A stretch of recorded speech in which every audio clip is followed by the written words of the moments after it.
এ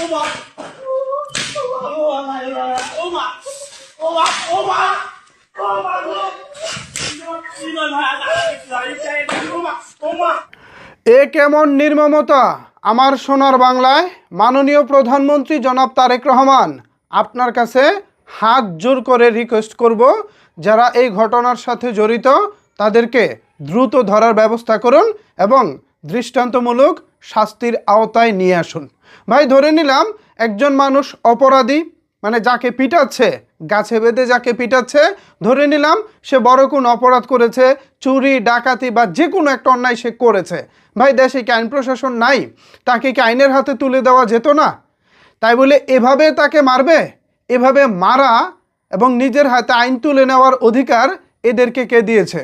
যতটুকু শুনেছি ঘটনাটি ঘটেছে রাজশাহীর কোনো একটা জায়গায়, এবং হয়তোবা কোনো রাজনৈতিক কারণে বা কোনো একটা দল করতো এই ছেলেটি, কারণে তাকে মারতেছে, এরকম একটা সোশ্যাল মিডিয়ায় শুনতেছি। আমি জানি না পুরো ঘটনা কি, তবে যেটা দেখতেছি একজন মানুষকে গাছে বেঁধে যেভাবে পিটাচ্ছে, এইটা আসলে কোনোভাবেই সমর্থনযোগ্য না। সে যে কোনো অপরাধী হয়ে থাকুক না কেন, তার জন্য আইন আছে, আদালত আছে, আদালতের হাতে তুলে দেওয়া হোক বা আইনের হাতে তুলে দেওয়া হোক। আইন এই অপরাধীর অপরাধ অনুযায়ী যে বিচার তার মানে হয়, সে বিচারে সে অপরাধী হবে। কিন্তু ভাই, নিজেদের হাতে এভাবে আইন তুলে নিয়ে বাঁশ দিয়ে বিভিন্ন লাঠি দিয়ে যেভাবে তাকে পিটানো হচ্ছে, সে যেভাবে মা গো বলে চিৎকার করতেছে, ভাই কষ্টগুলো তো এসে বুকে লাগে। সেও তো কারো না কারো ভাই, কারো না কারো মায়ের সন্তান, কারো না কারো বাবার সন্তান।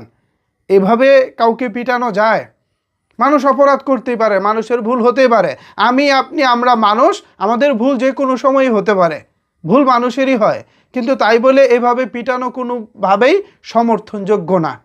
দেশে আইন আছে, প্রশাসন আছে, বর্তমানে দেশে নির্বাচিত সরকার আছে। তো এখন আসলে এই ধরনের বিষয়গুলো আসলে মেনে নেওয়া যায় না। অন্তর্বর্তীকালীন সরকারের সময় দেশে আইনশৃঙ্খলা পরিস্থিতি খুব একটা স্বাভাবিক ছিল না। দেশের অনেক কিছুই তখন ইচ্ছা অনিচ্ছা সত্ত্বেও মেনে নিতে হয়েছে, কারণ দেশে আইনশৃঙ্খলার যেই ব্যাপারটা সেটা খুব একটা ফাংশন করতেছিল না। কিন্তু এখন তো দেশে নির্বাচিত সরকার আছে, সো সেই জায়গা থেকে মাননীয় প্রধানমন্ত্রী জনাব তারেক রহমান সাহেবের সরাসরি দৃষ্টি আকর্ষণ করতেছি, এরকম ঘটনার দৃষ্টান্তমূলক শাস্তির ব্যবস্থা করুন। অন্যথায় মানুষ নিজেদের মধ্যে নিজেরা উদ্বুদ্ধ হবেন এবং এভাবেই নিজের হাতে নিজেরা আইন তুলে নেওয়ার চেষ্টা করবেন। এটা আসলে কোনোভাবেই মেনে নেওয়া যায় না, এটা কোনোভাবেই মেনে নেওয়ার মতো না। এভাবে একটা মানুষকে প্রকাশ্য দিবালোকে গাছে বেঁধে, ভাই আমার তো মনে হয় না কোনো আসলে মানে হিংস্র কোনো পশু পাখি বা জানোয়ার, তাদেরকেও মনে হয় না এভাবে পিটানো হয়। উফ, আমি ভাই আসলে দৃশ্যটা নিতে পারতেছি না। যারা এই ঘটনার সাথে জড়িত, ভাই আপনাদেরকে বলবো, কাউকে পিটানোর আগে সরাসরি আইনের হাতে তুলে দিন।